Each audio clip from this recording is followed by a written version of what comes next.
Hello everyone, welcome and welcome back to my channel The Addicted Banker. My name is Prabha.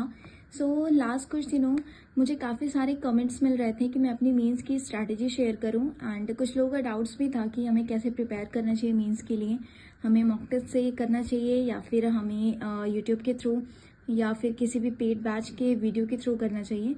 तो इस video में मैं सारा doubt आपका क्लियर करने वाली हूँ, ठीक है. So this video is totally demand based. Okay, so without any delay let's start the video. So this is my mean strategy जिसको मैंने फॉलो किया था सारी अपने मीन्स के एग्जाम क्लियर करने के time. Okay, so here you can see.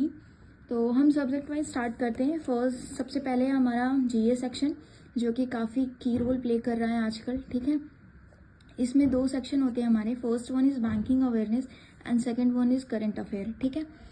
तो अगर मैं बैंकिंग की बात करूं तो मैंने तो आशीष गौतम सर से किया था अड्डा पे, उनका वरियर के नाम से बैच आता है, ठीक है. तो मैंने वहीं से किया था. काफ़ी अच्छा पढ़ाते हैं. अगर आप एक बार भी उनकी क्लास पूरे फोकस के साथ देख लोगे ना तो आपको दोबारा से पढ़ने की ज़रूरत तो नहीं पड़ेगी, आपको बस रिवीजन की नीड होगी. तो आप यहाँ से कर सकते हो. और हाँ, ये मेंस में उतना ज़्यादा तो नहीं पूछा जाता है, लेकिन ना इंटरव्यू में ये काफ़ी की रोल प्ले करता है. तो आप इसको पहले से कर लो तो ये आपके लिए वेल एंड गुड होगा. Okay, so Ashish Gautam for banking awareness and next one है हमारा करंट अफेयर. करंट अफेयर में अगर आप पेड करना चाहते हो तो आप डॉक्टर गौरव गर्ग हैं स्टडी IQ, आप उनसे कर सकते हो. मैंने इनका परचेज़ किया था और मैं प्रिपेयर भी कर रही थी, बट एक्चुअली क्या है ना, गौरव गर्ग थोड़ा सा डिले चल रहे होते हैं. अभी आप देख सकते हो अप्रैल चल रहा है बट उनके वीडियोज़ नहीं आए अप्रैल के. सो अगर आप चाहते हैं कि आपके प्रिपरेशन में कोई भी लापरवाही ना रहे, आप टाइमली सब कुछ प्रिपेयर कर लें, तो आप यूट्यूब के भी सोर्सेज पे भी रिले कर सकते हैं. दैट इज़ कपिल कातपाल सर, ये भी काफ़ी अच्छा पढ़ाते हैं. And second one is Ashish Gautam sir, आप इनका भी देख सकते हो, है ना. ये भी काफ़ी अच्छा पढ़ाते हैं. मैं तो इन्हीं का करती थी डेली जब मैं बैंकिंग प्रिपेयर करती थी. तो जब मैं डेली करंट प्रिपेयर करती थी तो मैं प्रॉपर इनके नोट्स भी बनाती थी, फिर PDF के थ्रू रिविज़न. एंड सर हमें वीकली भी रिविज़न कराते हैं, फिर मंथली भी रिवीजन. तो ये मेरे हिसाब से बेस्ट है अगर आप फ्री सोर्सेज पे जाते हो तो. एंड लास्ट टाइम रिवीजन, जैसे कि एग्ज़ाम हमारा नियर बाई है, कुछ दिन बचे हुए हैं और हमें लास्ट टाइम अच्छे से रिवीजन करना है कंप्लीट, ठीक है. तो कोचिफाई नाम का एक चैनल है यूट्यूब पे, मैं वहाँ से ही हमेशा अपना रिवीजन करती थी. आप एक बार देख लो, बहुत अच्छा है. एंड उसमें ना आपको करंट भी ही प्रिपेयर करने को मिल जाएगा, है ना.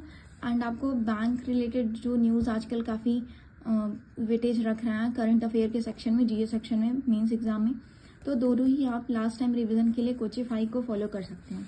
उसके बाद है हमारा इंग्लिश. तो देखिए इसमें एडिटोरियल हर किसी को करने की नीड नहीं है. दो टाइप के एस्पिरेंट होते हैं, एक जिनकी इंग्लिश की अंडरस्टैंडिंग अच्छी होती है और एक जिनकी अंडरस्टैंडिंग थोड़ी सी लो होती है ना. तो मैंने जब प्रिपरेशन शुरू किया था तो इंग्लिश में मेरी उतनी अच्छी पकड़ नहीं थी, क्योंकि मेरी जो स्कूलिंग है वो एक गवर्नमेंट स्कूल से हुई है, तो इंग्लिश का ज़्यादा रोल नहीं रहा है मेरे स्कूलिंग में. तो मैं निमिषा मैम का एडिटोरियल देखती थी इंग्लिश में अंडरस्टैंडिंग के लिए, और मेरी काफ़ी इम्प्रूव भी हुई. और एक बार आपकी अंडरस्टैंडिंग इंग्लिश में बन जाती है ना, तो जो क्लोज टेस्ट होते हैं, RC होते हैं, ये तो आप कर ले जाते हो. अगर आपको वो कैब आते हैं, वो कैब के लिए भी आप एडिटोरियल कर सकते हो. ये बहुत अच्छा है. मैंने काफ़ी टाइम तक इसको कंसिस्टेंसी के साथ इसको फॉलो किया है ना, तो मुझे तो काफ़ी इम्प्रूवमेंट मिला था. उसके बाद मैं मॉक टेस्ट से ही प्रैक्टिस करती थी इंग्लिश का, और अलग से ऐसा कोई सोर्स मैं फॉलो नहीं करती थी. उसके बाद आते हैं रीजनिंग सेक्शन पे. तो रीजनिंग के लिए भी मैं मॉक टेस्ट से ही करती थी, क्योंकि रीजनिंग मेरा काफ़ी एक स्ट्रॉन्ग सब्जेक्ट था. तो मैं मॉक से ही प्रैक्टिस करती थी. नए क्वेश्चन क्योंकि हमें मॉक में मिल जाते हैं. आप अगर ऐसे कहीं जाते हो ना किसी बुक वगैरह में, तो उसमें क्वेश्चन तो होते हैं, अच्छे होते हैं, लेकिन आजकल जो अपडेटेड और न्यू पैटर्न आ रहा है ना, लाइक कोडिंग एंड पजल में भी काफ़ी अच्छे अच्छे क्वेश्चन बन रहे हैं आजकल, तो वो आपको बुक्स में देखने को नहीं मिलेंगे. तो आप मॉक टेस्ट से प्रैक्टिस कर सकते हो, ये काफ़ी बेस्ट है. उसके बाद अगर आप PDF पे जाना चाहते हो तो IBPS गाइड से कर सकते हो. मैं दोनों ही करती थी. हाँ, ये कि मैं मॉक टेस्ट को ज़्यादा फॉलो करती थी. जब मैं मॉक टेस्ट मेरा लगाने का मन नहीं होता था तो मैं क्या करती थी कि PDF गाइडली से IBPS गाइड से डाउनलोड कर लेती थी. और एक चीज़ मैं क्या करती थी ना, गाइडली का मेरे पास PDF बंडल था, है ना. तो इसमें आपको प्री और मेंस के डेली टारगेट मिल जाते हैं. तो प्रीलिम्स के लिए तो मैं टारगेट इसका नहीं करती थी, लेकिन हाँ इसमें ना जो मेंस के आते थे ना, तो रीजनिंग सेक्शन, है ना, रीजनिंग सेक्शन के लिए मैं क्वेश्चन लगाती थी गाइडली के PDF बंडल के, तो ये भी काफ़ी अच्छे लेवल के होते हैं, एग्ज़ाम लेवल के, तो आप इसको ट्राई कर सकते हो। उसके बाद आते हैं क्वांट सेक्शन में। क्वांट में देखिए मैं जो भी क्लासेस लेती थी ना ये मेंस के लिए, मैं यूट्यूब से लेती थी। तो पहले तो है Harshal Agarwal sir, learning capsule नाम से इनका चैनल है। एंड हाँ, एक बात आप ध्यान रखिएगा, ये कोई पेड प्रमोशन नहीं है, मैं सिर्फ वो आपके साथ शेयर कर रही हूँ जो मैंने खुद फॉलो किया है, जिसके थ्रू मैंने मीन्स एग्ज़ाम में अचीवमेंट लिया, ठीक है। तो ये मेरे फॉलो किए हुए सोर्सेज हैं, मैं यहाँ कोई पेड प्रमोशन नहीं कर रही हूँ, ये बात आप ध्यान रखिएगा।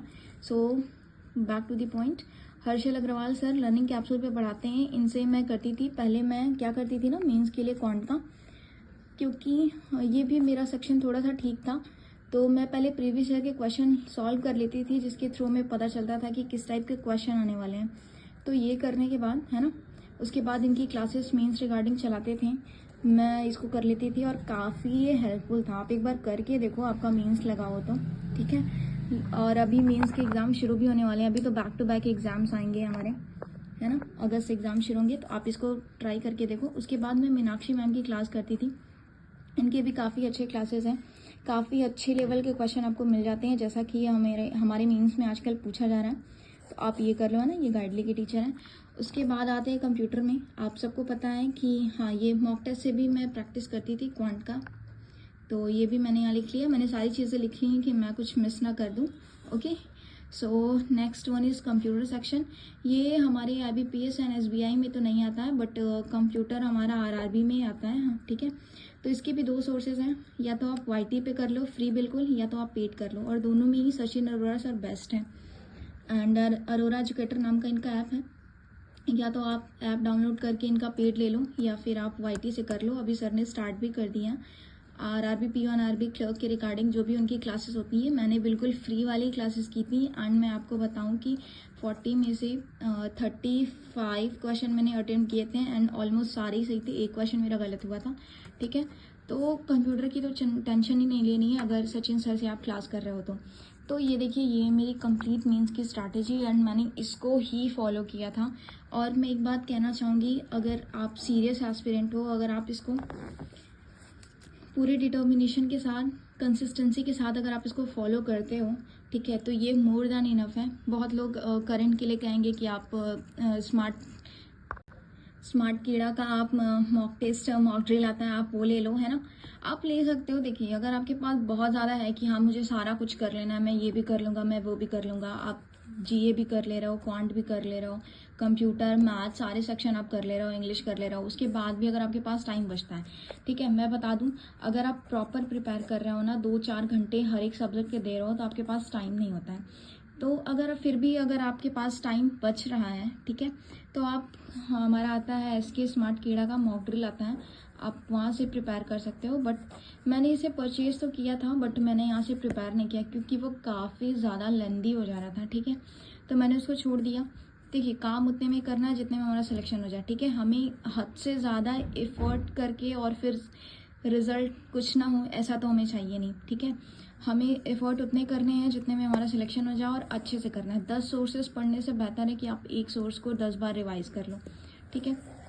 और हाँ, एक और चीज़ मैं करती थी, अड्डा का जो आता है ना, अड्डा 247 ऐप है, यहाँ से ना जो भी मेरे करंट अफेयर होते थे, इसके वीकली MCQ मैं सॉल्व कर लेती थी, तो ये मेरा अच्छा खासा रिवीजन हो जाता था। तो यही है, ठीक है। इंग्लिश मैंने बता दिया, रीजनिंग में भी गाइडली की मैं सॉल्व करती थी, एंड क्वांट में भी ना मैं कभी कभी जब टाइम होता था मेरे पास, तो ये भी मैं गाइडली का बंडल PDF से मैं सॉल्व कर लेती थी, है ना। तो आप ये भी फॉलो कर सकते हो, आपको ठीक लगे तो। एंड कंप्यूटर का तो फाइनल है बिल्कुल सचिन अरोरा से। सो ठीक है, आई होप आपके सारे डाउट्स क्लियर हो गए हों। हाँ, एक मैंने देखा था, एक एस्पिरेंट थे, उनका डाउट था कि हमें जैसे हमें YT से प्रिपेयर करना है, YT मतलब वीडियो के थ्रू प्रिपेयर करें, या फिर हमें सेल्फ प्रैक्टिस करनी चाहिए मॉक टेस्ट से, है ना, मॉक टेस्ट से सेल्फ प्रैक्टिस करनी चाहिए।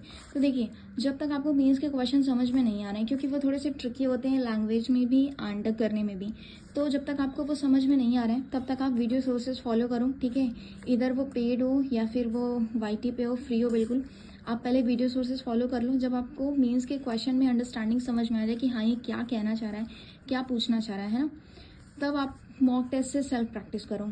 और एक बात मैं बता दूं, ठीक है, बैंक एग्ज़ाम में अगर आपको सिलेक्शन चाहिए है ना, तो जो एक चीज़ है वो सबसे ज़्यादा इंपॉर्टेंट मैटर करता है, दैट इज़ प्रैक्टिस।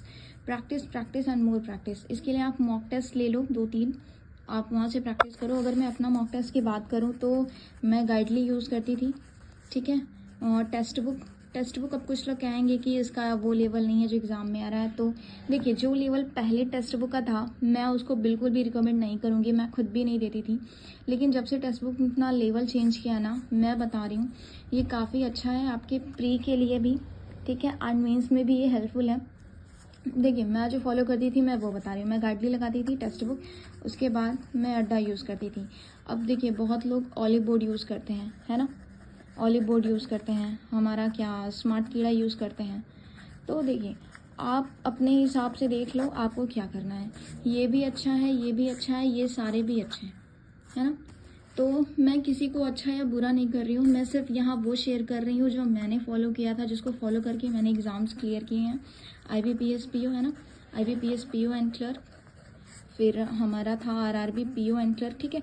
तो ये सारी चीज़ें ठीक है, तो इसलिए मैं बता रही हूँ कि मैंने जो शेयर किया था, क्योंकि मुझे काफ़ी कमेंट्स मिल रहे थे कि मैं अपनी खुद की स्ट्रैटेजी शेयर करूँ, तो ये मेरी खुद की स्ट्रैटेजी जिसको मैंने फॉलो किया था। आप देख लो आपको जैसा भी ठीक लगे। सो रखते हैं यहीं तक, मिलते हैं नेक्स्ट वीडियो में। और कोई भी आपको डाउट हो ना तो कमेंट में पिन करिएगा, कमेंट करिएगा, मैं उसको क्लियर कर दूँगी। सो मिलते हैं नेक्स्ट वीडियो में। Bye bye and take care.